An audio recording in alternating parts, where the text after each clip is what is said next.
PDF files. The answer is out there.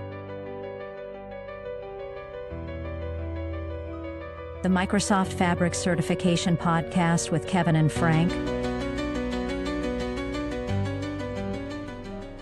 Episode 2. The Mirror Never Sleeps.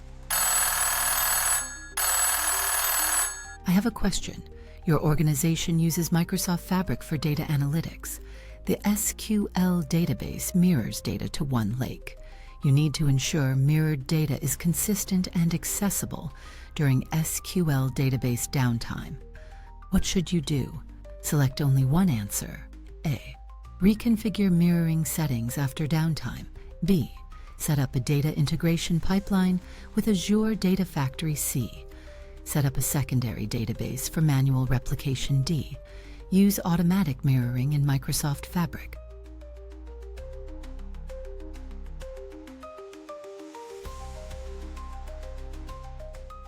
Hi Kevin, how are you doing? How was Halloween? Yeah, good, thanks, Frank. How are yourself? And was nice to go around with my daughter. Was very nice. So yeah, well, you heard the lady. So let's discuss the question here first of all. So let's talk a little bit about database mirroring. What do I have to understand with database mirroring? So what is this doing? Is this like a disaster recovery and high availability concept?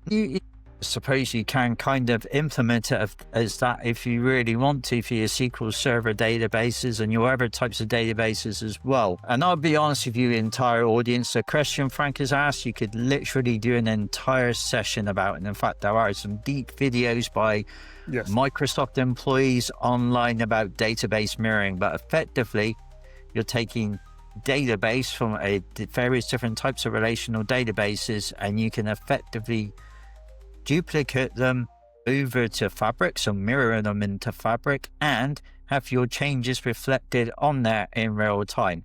Now, at this moment in time, there's various types of databases that are supported.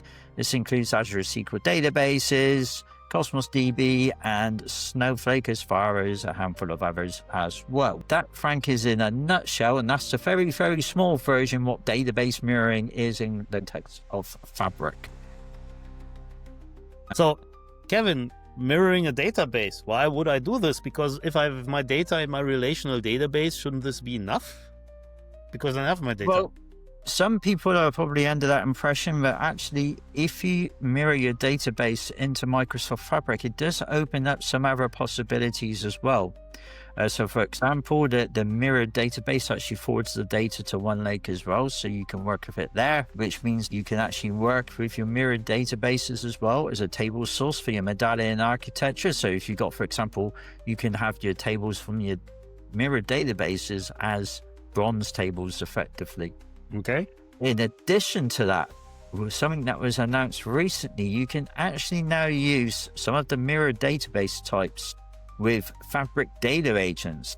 So what that basically means, I can go off and speak to my data using natural language now and configure it with data agents if I really want to. So there's a lot of possibilities with using database mirroring now.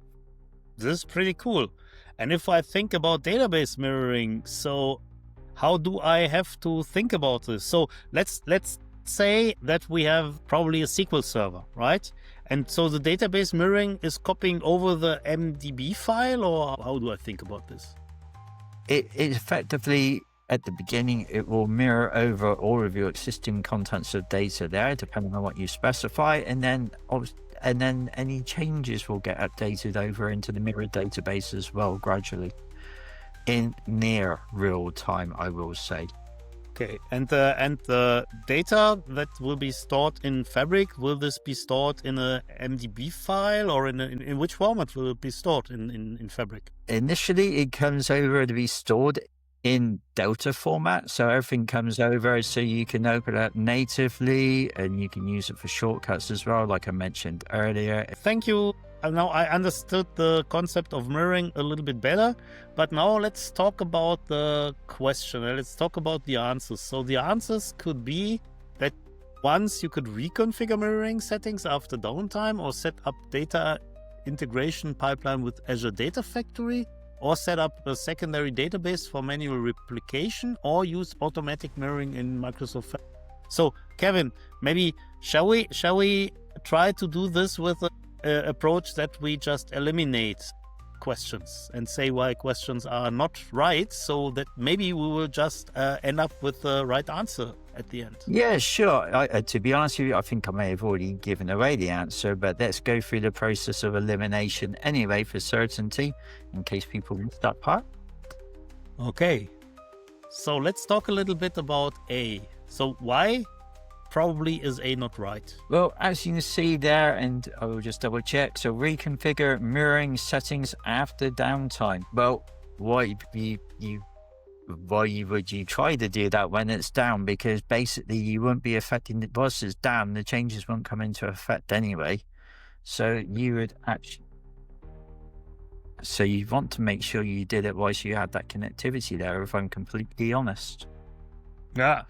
Okay. And before there was an issue. Yeah. Okay. Understood. And so, why is B not correct, or what? Set up a data integration pipeline with Azure Data Factory. When you go to implement mirroring for databases in Microsoft Fabric, basically you do not use data integration pipelines with Azure Data Factory to do this. So it's a mechanism that's managed in Fabric. So I think it's safe to say that you can rule out using Azure Data Factory.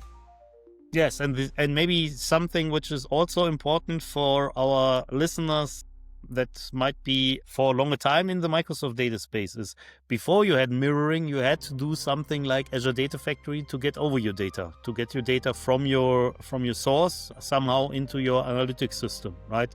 One of the very big advantages using mirroring is that the process of copying over your data is more or less seamless and is more or less automatic. So you don't have to build. I can remember times where you had to build some process for every single table in the source system. And if you have a source system, like, for example, an ERP system or something like this, where you have probably hundreds and hundreds of tables, for all of these, you had to write your own data ingestion pipeline, right? And in this case, there were some automatic tools as well, but this was very cumbersome. And using mirroring is much easier than that, right? I mean, you can still achieve doing this for a lot of different database types with Azure Data Factory, but using the mechanism in Fabric is a lot easier. Yes.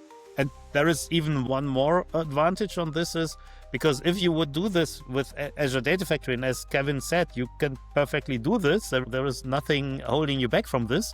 But the thing is, for example, if you have a database which is changing a lot, like, for example, creating new tables, stuff like this will be automatically be covered by mirroring as well. And if you think about Azure Data Factory, then you have to remember, oh, well, there's a new table, and now I have to build a new pipeline who is just grabbing the data and pushing it into my analytical solution, right?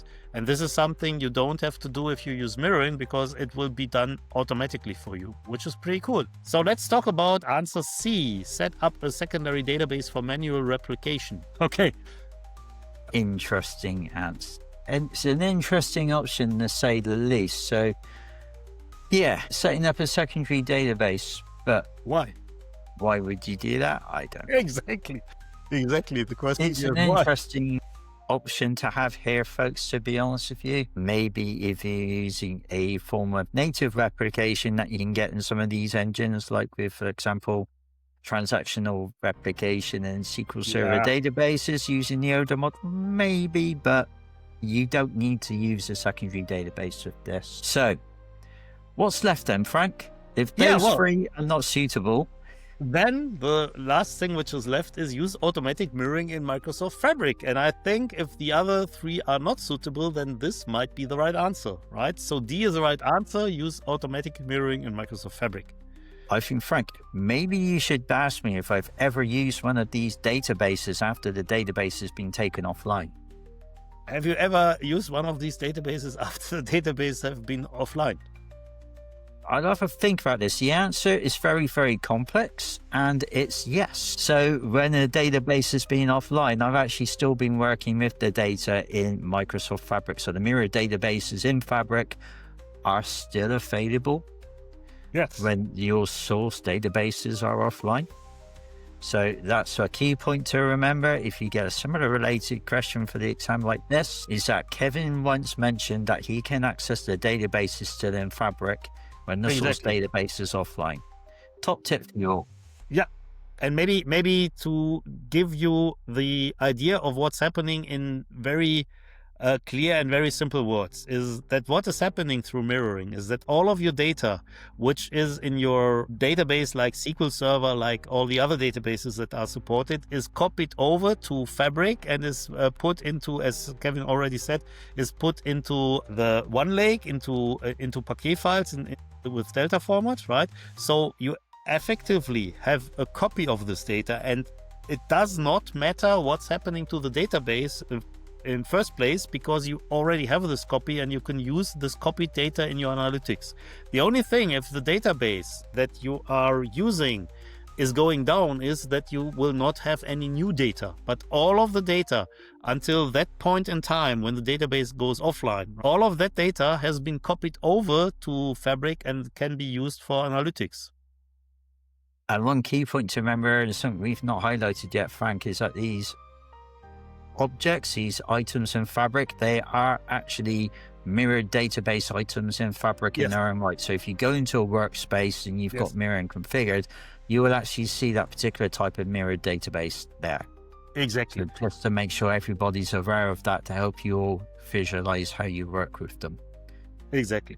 But what we will do here as well is we will put some links in the show notes so you can have a look at this for yourself and see how mirror database is working. But thinking about mirror database and thinking about what we said is that mirror database is a big helper on getting data into Fabric, because as said, if you would not have mirror databases here, right, then you had probably hundreds and hundreds and hundreds of data ingestion pipelines or something like this to get all your data, right? And this is very cumbersome. Yeah. Yes and no. There may be another question coming up in the series relating to this. We may have already shown that particular one. It may be coming up.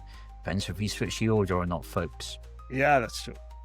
Okay. So, yeah, well, thank you very much for all of these insights, right, Kevin? And I think this is this episode, so we will just wrap up, right? And well, so bye-bye to all of our listeners, and yeah, probably think about that there might be some mirror outside, right?